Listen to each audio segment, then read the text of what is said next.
حضرت محدث ابن جوزی نے لکھا ہے کہ حضرت حبیب اجمی ایک بزرگ تھے، ان کے پاس ایک شخص اکثر آتا تھا، بڑا مالدار تھا، ایک ہی بیٹی تھی، وہ بھی ٹانگوں سے معذور تھی۔ تو آپ اکثر اس کو کہتے کہ تو توبہ کر، اللہ کی بارگاہ میں رجوع کر۔ ایک وقت ایسا آتا ہے کہ پھر انسان کا جب کوئی اپنا نہیں رہتا پھر اسے مصلی یاد آتا ہے، لیکن اگر مصلی کی عادت بچپن سے پڑ جائے نا تو پھر ذرا آسان ہوتا ہے اللہ سے دل لگانا۔ وہ اکثر آپ اس کو کہتے کہ ٹھیک ہو جائے کہ تو بیٹی ہے، وہ بھی بیچاری معذور ہے، تو کہاں دولت لے جائے۔ آج کرتا ہوں، ہم تاریخیں دیتے رہتے ہیں نا اللہ تعالیٰ کو معاذ اللہ کہ رمضان سے میں نے نیک ہو جانا ہے، عمرہ کر کے آؤں گا تو پھر میں پکا نمازی ہوں۔ خدا کے بندو، کس نے تجھے بتایا ہے کہ رمضان تک تو زندہ رہے گا؟ کس نے خبر کی کہ عمرہ کرنے تک تو بچے گا؟ حضرت حبیب اجمی اس کو کہتے تو کہتا بڑی جلدی ٹھیک ہو جاؤں گا۔ ایک دن سویرے سویرے توبہ کرنے آ گیا۔ آپ نے فرمایا کیا ہوا؟ تو کہنے لگا حضرت جی کل ایک 15 سال کا نوجوان ملا ہے اور مجھے توبہ کرا گیا۔ مزہ ہی اس عمر میں اللہ اللہ کرنے کا، نبی کریم سے محبت بھی کرنی ہو تو یہی عمر ہے۔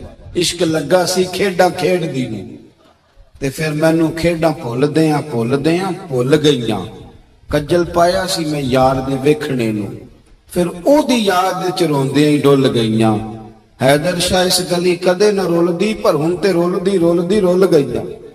جن لوگوں نے ابو جہل کو قتل کیا تھا ان کی عمریں بھی 15 سال تھی۔ ہم تو بڑے ہی نہیں نہ ہوتے ساری زندگی، نہ ہمیں کو بڑا ہونے دیتا ہے، ہم بڑے ہی نہیں ہوتے، یہی تو عمر ہے کچھ کل گزرنے کی۔ 15 سال کا نوجوان توبہ کرا گیا تو حضرت حبیب اجمی کہنے لگے وہ کیسے؟ کہنے لگا حضرت جی میں کل منڈی گیا تھا، مجھے کچھ سامان خریدنا تھا، تو بغداد کے بازار سے میں نے مچھلی خرید لی 10 کلو، باقی بھی سامان تب خود لے جا نہیں سکتا تھا۔ تو مزدور آپ کو پتہ ہے بیچارے آج بھی سڑکوں پہ بیٹھے ہیں، تو مزدور بیٹھے تھے تو ان میں ایک نوجوان 14-15 سال کا، چہرے پہ بڑی روشنی۔ میں نے اس کو کہا بیٹے مزدوری کرو گے؟ کہنے لگا حضور مزدوری بھی کرتا ہوں، پڑھائی بھی کرتا ہوں، اور جو اللہ کو منظور ہو اس کی عبادت بھی کرتا ہوں۔ میں نے اسے کہا کہ یہ میرا سامان ہے فلاں جگہ پہنچانا، کیا لوگے؟ کہنے لگا 3 دینار مزدوری۔ سودا طے ہو گیا، اس نے سامان اٹھا لیا۔ کہتے ہیں رستے میں ظہر کا وقت ہو گیا، کہنے لگا چچا اگر اجازت ہو تو نماز پڑھ دو۔ 15 سال کا جوان، کہتے میں رکھ کے نا وہاں سامان تو پھٹے پہ بیٹھ گیا، وہ نماز پڑھنے چلا گیا۔ باقی لوگ دیر سے آئے، وہ بچہ جلدی آ گیا۔ میں نے کہا بیٹے آپ جلدی آ گئے؟ کہنے لگے نفل چھوڑ دیے، اب یہی نہ سمجھ لیں کہ کام چور ہے، میں بعد میں پڑھ لوں گا۔ کہتے ہیں وہ دوپہر کا وقت، رمضان بھی نہیں تھا، میں اس بچے کو نوجوان کو گھر لے گیا اور میں نے اپنی بیوی سے کہا کہ بڑا نیک ہے، نمازی ہے، اور راستے میں یہ بھی ہوا ہے کہ میں نے اسے ایک دفعہ کہا ہے کہ یہ مجھے تھوڑی دیر کے لیے دے دو، گرمی بڑی ہے، تمہیں پسینہ آ رہا ہے، میں اٹھا لیتا ہوں۔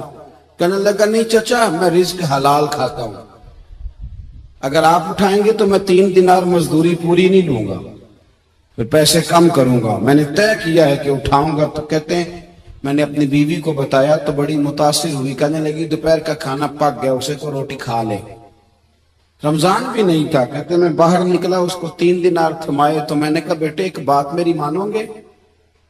کہنے لگا بتائیے۔ میں نے کہا کھانا پکائے کھا لو۔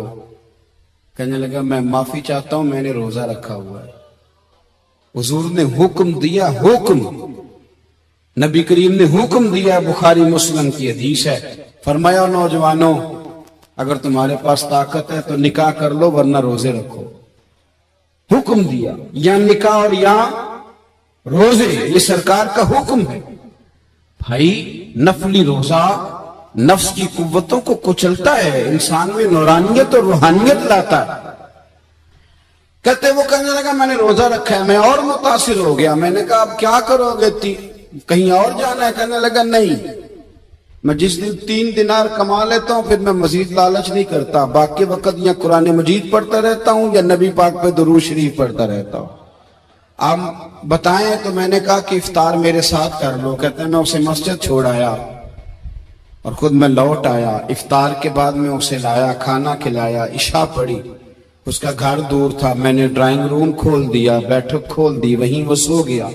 میری 20 سال کی معذور بچی کبھی چل نہیں سکتی تھی، کوئی طبیب کوئی حکیم میں نے چھوڑا نہیں تھا اس کو دکھایا نہ ہو۔ ایک ہی بیٹی، وہ بھی معذور پیدائشی، اس کے کمرے میں گئے، میاں بیوی اسے کھانا کھلا اور بتایا بیٹے ایک نوجوان ہے، بڑا نیک ہے ہمارے گھر میں آج، بڑا پرہیزگار۔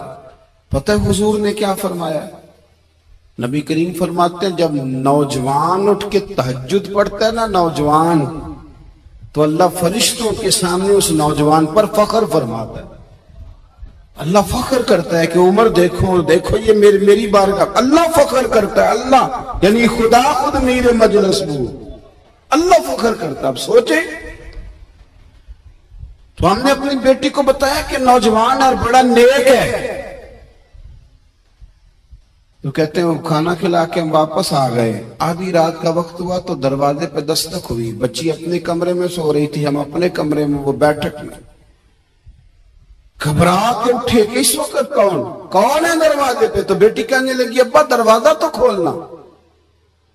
کہتے ہیں دروازہ کھولا تو 20 سال ہو گئے تھے بیٹی کو، کبھی اس نے چل کے نہیں دکھایا تھا، کبھی دوڑ کے ادھر جاتی کبھی ادھر آتی، کہتی الحمدللہ اللہ نے میری ٹانگیں ٹھیک کر دی۔ ہم دونوں رونے لگے، اے اللہ تو کتنا کریم ہے، کیسے ہوا بیٹے سارا کچھ؟ تو بیٹی کہنے لگی ابا آپ نے کہا تھا نا کہ نیک نوجوان آیا ہے، تو میرے دل میں خیال آیا اللہ اگر واقعی نیک ہے تو اس کے صدقے مجھے شفا ہی دے دے۔ یا ایھا الذین آمنوا اتقوا اللہ وابتغوا الیہ الوسیلہ۔ تو کہنے لگی ابھی میری دعا بھی پوری نہیں ہوئی تو رب کریم نے فضل کیا ہے اور مجھے شفا عطا کر دی۔ کہتے ہم دوڑ کے اس کے کمرے میں گئے اور جب ہم نے ہاتھ رکھا تو دروازہ پہلے سے کھلا تھا، ایک خط چھوڑ گیا تھا۔ آج کل کے پیر کی کرامت ہوتی تو فیس بک پہ دے دیتا تو باقیوں کو بھی ذرا پتہ چلے۔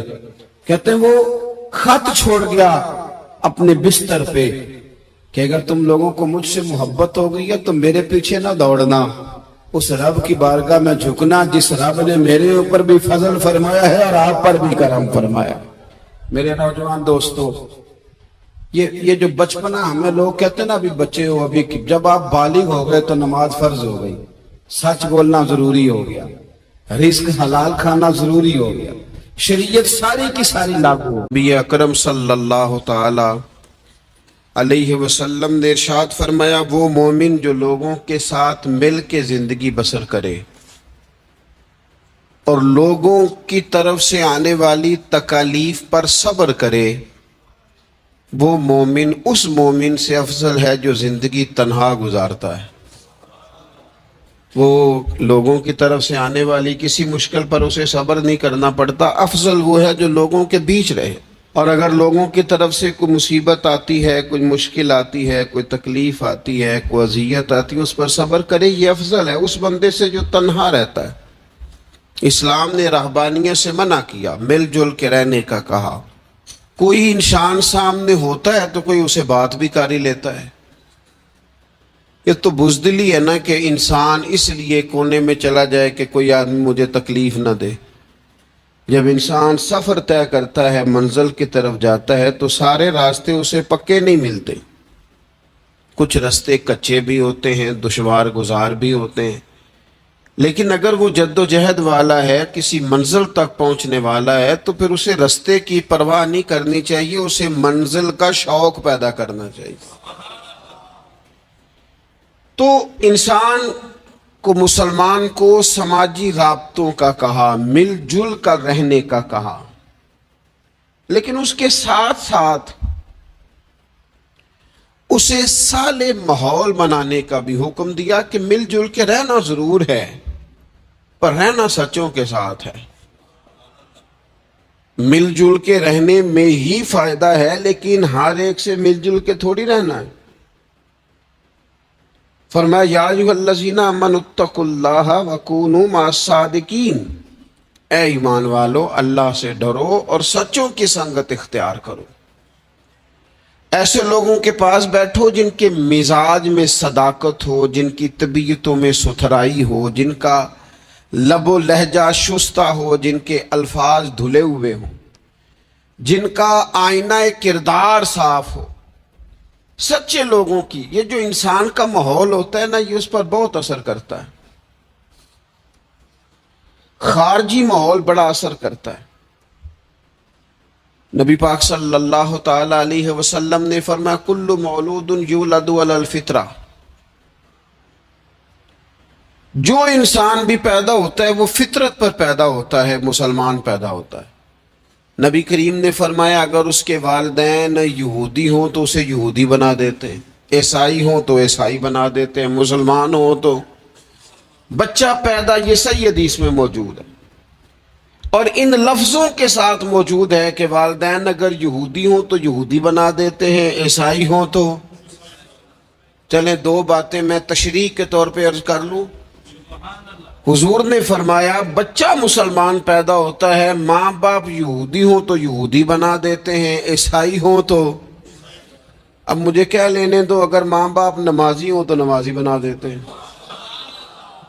ماں باپ قرآن مجید پڑھنے والے ہوں تو قرآن مجید پڑھنے والا بنا دیتے ہیں، ماں باپ سچ بولنے والا ہوں تو بچوں کو سچ بولنے والا بنا دیتے ہیں، ماں باپ اگر رزق حلال کی تلقین کرنے والے ہوں تو امید ہے بچے بھی رزق حلال کمائیں گے.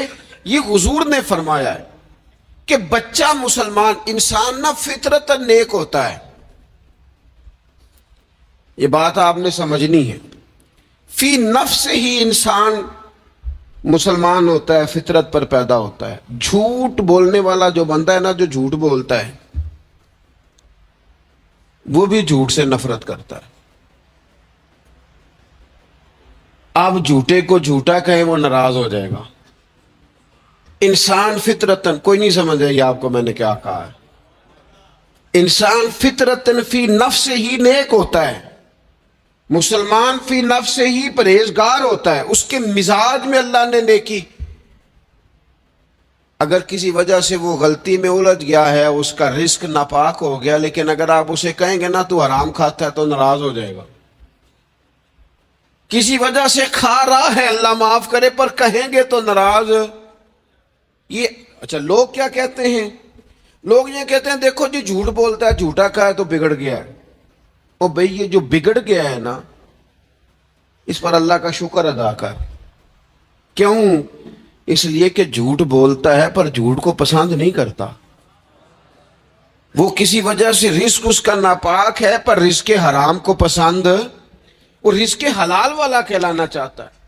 انسان فی نفس ہی اپنے مزاج کے لحاظ سے برا نہیں ہوتا، لیکن جو اس کا ماحول ہوتا ہے نا، ارد گرد کے جو لوگ ہوتے ہیں، اس کا وہ اثر قبول. کیوں کہا اسلام نے پاک صاف رہنے کا؟ کیوں کہا طہارت کا؟ کیوں کہا صفائی نصف ایمان ہے؟ کیوں کہا کہ تم پاکیزہ رہو، یہ اسلام کا پسندیدہ عمل ہے؟ اس لیے کہ جب انسان کا ماحول صاف ستھرا ہوتا ہے تو اس کی طبیعت صاف ستھری ہوتی، اس کے ارد گرد اگر پاکیزگی ہوتی ہے تو وہ اجلا اجلا سا محسوس کرتا ہے. آپ 2-4 دن غسل نہ کریں تو کیا 2 من مٹی چڑھ جاتی ہے بندے پہ؟ کیا اس پر کلو کے حساب سے گرد چڑھتی؟ کچھ بھی نہیں ہوتا. لیکن وہ جو تھوڑی سی بھی گرد ہوتی ہے وہ وجود کو، طبیعت کو ثقیل کر دیتی. آپ جب غسل کر لیتے ہیں تو آپ کو خود بخود اپنا آپ ہلکا ہلکا سا محسوس ہوتا ہے. یہ صفائی ستھرائی پاکیزگی ماحول کی یہ پسندیدہ عمل ہے. نبی اکرم صلی اللہ تعالی علیہ وآلہ وسلم نے اس ماحول کی خوبصورتی کو پسند کیا، اور حضور نے فرمایا ایسے لوگوں کے پاس بیٹھا کرو جن کے لہجے پاکیزہ ہوں، جن کا انداز اچھا ہو. اور مثال دی نبی پاک علیہ السلام. حضور فرمانے لگے اچھے دوست کی مثال اس طرح ہے جس طرح عطر فروش کی مثال ہوتی. اگر کوئی اس سے سامان نہ بھی خریدے، سودا نہ بھی خریدے، تو خوشبو تو آتی ہے نا. اور نبی پاک علیہ الصلوۃ والسلام فرمانے لگے برے دوست کی مثال دھونی دینے والے کی طرح سے. جس طرح اس کے پاس کوئی شخص بیٹھے تو اور کچھ بھی نہ ہو تو دھواں تو آئے گا کہ نہیں آئے گا؟ اسے کچھ نہ کچھ اس کے کپڑوں تک گرد پہنچے گی. اپنے ماحول کو ٹھیک رکھنا، اپنے ارد گرد صالحیت پیدا کرنا اور اپنے دائیں بائیں نفاست پسندی کو لانا، یہ انسان کی بڑی ذمہ داریوں میں سے ذمہ داری ہے۔ ہمیں ہمارا دین منع کرتا ہے کہ کسی قوم کا طرز نہ اختیار کرو، مشابہت نہ اختیار کرو، کسی انسان کے، کسی غیر مسلم کے طریقوں کو نہ اپناؤ۔ فرمایا جس نے کسی غیر کا طریقہ اپنایا وہ انہی میں سے ہے۔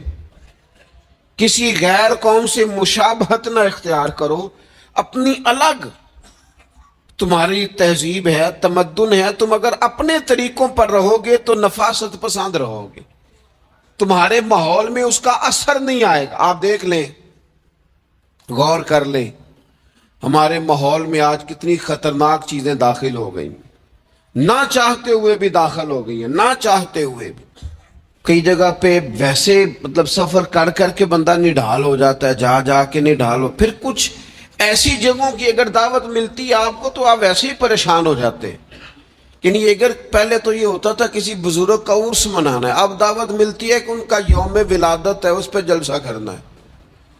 میں نے کہا پہلے عرس گن لو سال کے کتنے ہیں، اور اگر ایک ایک کے دو دو کرو گے تو پھر بتاؤ تمہارا خرچہ کتنا کو ہوگا، اور تم کہاں تک بات لے کے جاؤ گے۔ کچھ چیزوں کو نارمل رہنے دو۔ ایک ہستی کا میلاد منایا ہے پوری دنیا نے، اور وہ رسول پاک کی ذات گرامی ہے۔ واقعی تو ہم نے کبھی نہیں دیکھا، آپ نے کبھی دیکھا حضرت صدیق اکبر کا یوم ولادت منایا جا رہا ہو، حضرت عمر کا، حضرت عثمان کا، مولا علی کا؟ تو یہ باقیوں کو کیا مسئلہ ہو گیا ہے؟ تھوڑا سا اعتدال میں رہیں، تھوڑا سا معتدل رہیں، درمیانی چال چلے۔ جب وہ عظیم ہستیاں جن کا طریقہ دین ہے، حضور نے فرمایا میرے طریقے پر بھی چلو اور میرے خلفائے راشدین کے طریقے پر بھی چلو، جب وہاں جن کا طریقہ بہت ہمارے لیے بہرحال دستور حیات ہے، جب ان لوگوں کے لیے چیزیں نہیں ہیں تو بعد والے اس قدر شدت کے ساتھ اگر یہ کام کریں گے تو بات دور نکل جائے گی، پھر اس کو سمیٹنا سنبھالنا آسان نہیں رہے گا۔ تو فرمایا کسی قوم سے مشابہت نہ اختیار کرو، اس لیے کہ تمہارے ماحول میں پھر کچھ ایسی چیزیں آ جائیں گی جو ٹھیک، یہ کتنی رسمیں آئی ہیں ہمارے، مہندی کہاں سے آئی ہے؟ ہماری اپنی ہے کہ غیروں کی ہے؟ یہ مائیاں کہاں سے آئی ہیں؟ اپنی کے غیروں کی؟ یہ جتنی رسومات ہیں، جتنی، میں نے ایک دفعہ سرچ کی، تھوڑی سی میں نے تحقیق کی تو ایسی ایسی عجیب رسمیں سننے کو ملی۔ لڑکا بیاہ کے گھر آیا ہے، اس کی اماں اس کے چہرے کے اوپر سے پانی پھیر رہی ہے۔ یہ تو خالص ہندوؤں کا طریقہ ہے، کسی کے چہرے کے گرد پانی پھیرنا خالص۔ یہ آپ نے بھی سنی ہوئی رسم؟ وہ بیاہ کے واپس آیا، یہ آپ کیا کر رہے ہیں؟ اور پھر کہتے ہیں اماں کو پانی نہ پینے دینا ورنہ بیماریاں ادھر چلے جائیں گی۔ کیا بات کرتے ہو؟ اسلام اس اوہام پرستی کا درس دے گا؟ کسی قوم کی مشابہت نہ اختیار کرو ورنہ تم انہی میں سے ہو جاؤ گے۔ اپنے ماحول کو، ارد گرد کے ماحول کو ستھرا رکھو، پاکیزہ رکھو، صاف ستھرا رکھو، اس میں طہارت رکھو۔ ایسے لوگوں کے پاس بیٹھو جن کے پاس بیٹھنے سے تمہیں اللہ کی یاد آئے، ایسے لوگوں کے پاس بیٹھو بیٹھنے سے تمہیں آخرت کی فکر نصیب ہو، ایسے لوگوں کے پاس بیٹھو جن کے پاس بیٹھنے سے تمہیں سادگی کا سبق ملے، ایسے لوگوں کے پاس بیٹھو جو تمہیں حقیقت پسند بنائیں، جو تمہیں یہ بتائیں کہ تم نے اپنی زندگی میں بنیادی کاموں کو کس ذمہ داری کے ساتھ سر انجام دینا ہے۔ لیکن ہم زیادہ تر اس طبیعت کے قائل ہوتے ہیں کہ ہم ان چیزوں کو سمجھتے نہیں۔ یہ جو ہم کلمات ادا کرتے ہیں، میں نے پہلے بھی کئی دفعہ کہا تھا، یہ جو ہم کلمات ادا کرتے ہیں ان کا بھی ہم پر اثر ہوتا ہے، ان کی بھی تاثیر ہوتی ہے، ان کی بھی خوبصورتی ہوتی ہے۔ تو جو ہم باتیں دوسروں سے سنتے ہیں، ہم جب کسی کے پاس اٹھتے بیٹھتے ہیں تو جو بات وہ بندہ اکثر کرتا ہے نا، وہ نہ چاہتے ہوئے بھی ہماری زبان پہ جاری ہو جاتی ہے۔ کچھ جملے ایسے ہوتے ہیں جو سوسائٹی میں عام ہوتے ہیں تو ہر بندے کی زبان پر چڑھ جاتے ہیں کہ نہیں چڑھ جاتے، یاد ہو جاتے ہیں کہ نہیں ہو جاتے۔ تو ایسے لوگوں کے پاس بیٹھا جائے جو خیر کی بات کرنے والے ہوں، تاکہ ہماری زبانوں پر ہی خیر ہی جاری ہو، کوئی شر والا عمل ہماری زبانوں پر جاری نہ ہو۔ اچھائی. نبی پاک علیہ الصلوۃ والسلام تبوک سے واپس آ رہے تھے. رستے میں مقام جعرانہ پر حضور علیہ الصلوۃ والسلام نے حضرت بلال حبشی رضی اللہ تعالیٰ عنہ سے ایک مقام پہ فرمایا اذان پڑھو. سیدنا بلال نے اذان پڑھی. چند نوجوان وہاں کھیل رہے تھے.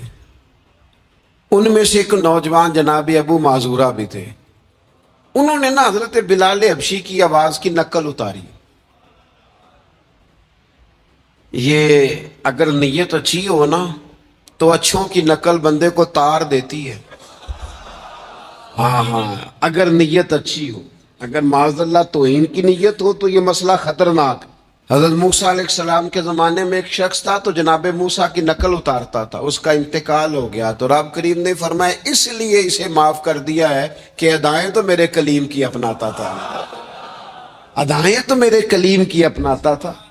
حضرت بلال کی نقل اتاری تو سرکار کے کانوں میں آواز گئی. آپ نے صحابہ سے فرمایا بچوں کو لاؤ. اب جب ان کو منگوایا تو وہ دوڑ گئے. محبوب نے فرمایا کتنا کو دوڑو گے؟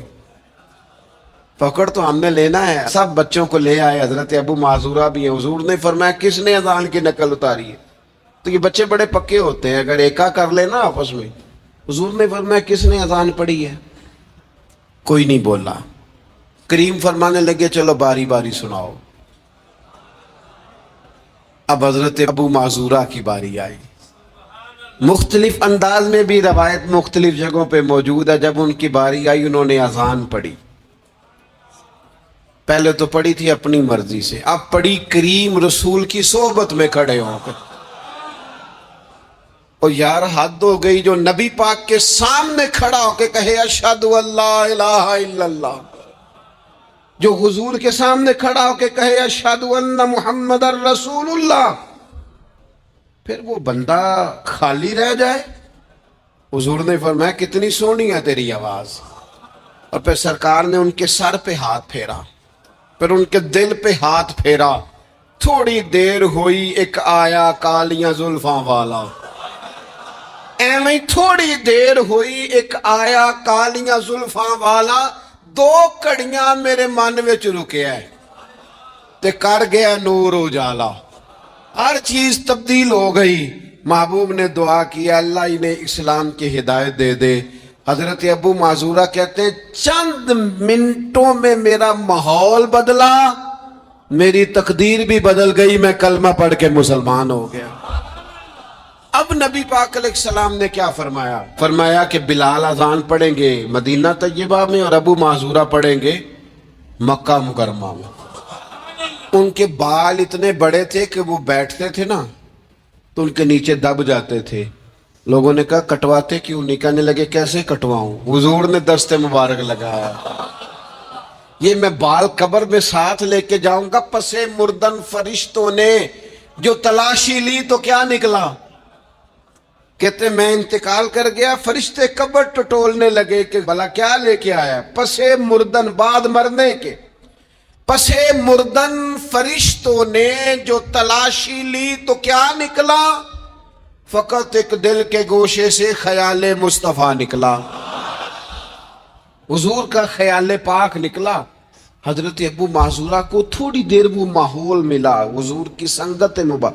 ہمارا جو ماحول ہے نا ارد گرد کا وہ تھوڑی دیر بھی پاکیزہ پورا پاکیزہ تھوڑی دیر بھی مل جائے نا تو روح کو بدل جاتا ہے. طبیعتیں قرار میں آ جاتی. باطن میں سکون ٹھہرتا ہے. ماحول اجلا نہیں رہا. میں کئی دفعہ کہتا ہوں کہ شاید ہمارے دور میں بھی موبائل اتنا عام ہوتا تو جو کچھ لوگ اس دور میں چند لفظ پڑھ گئے تھے وہ بھی شاید محروم رہ جاتے. اب تو بچے بڑی آزمائش میں ہیں. ساری غلطی بچوں کی نہیں ہے. بچے بڑی آزمائش میں ہیں اس لیے کہ ان کے ارد گرد ماحول اتنا خطرناک ہے. وہ کیسے اثر قبول؟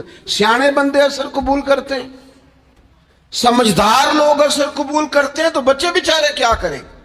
ماحول بہترین بنانا, ماحول کو صاف رکھنا, اور بالخصوص